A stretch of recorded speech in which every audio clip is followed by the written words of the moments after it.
Hey y'all, Matt here from RetroOnly.com. Today I'm going to be covering another question about the Nintendo Switch, and specifically I'm going to be doing a drop test and a durability test of the Nintendo Switch Pro controller. If you're considering buying this controller but aren't sure how durable it is or whether it can stand up to being dropped or thrown or fall off the couch or whatever, then this video is for you. In this video I'm going to cover dropping this from my balcony 10 foot down onto the ground, 10 foot down onto a piece of plywood, and then 10 foot down onto the concrete to see how well this Nintendo Switch Pro controller survives the drop test. So let's go ahead and hop into the test now.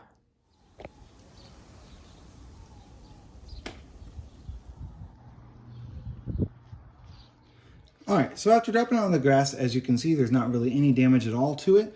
This one honestly didn't hardly get any scuffs at all either, which, you know, a little bit of dirt, obviously dropping it onto the ground is going to be there. Let's go ahead and test it out. Left trigger is working fine. Right trigger is working fine. And let's check out the buttons here. And the back buttons, and then the pad. Yep, and everything appears to be working. So now we'll go ahead and drop it onto some wood.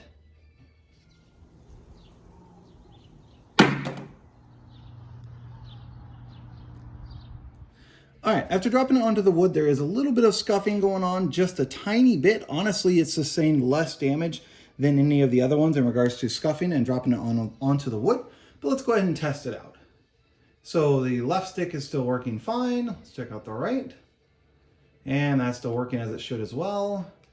And all of the buttons appear to be working. Let's try the back ones.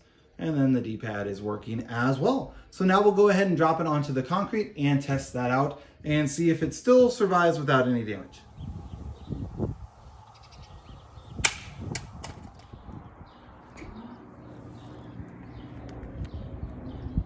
All right, so after dropping it onto the concrete, the Nintendo Switch Pro controller did get some scuffing on the back, especially right across this ridge here, which is where it hit the ground at.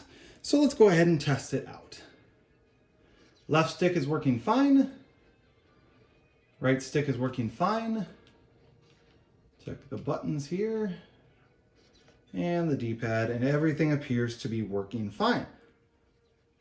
So this one did do very well and survived the durability drop test.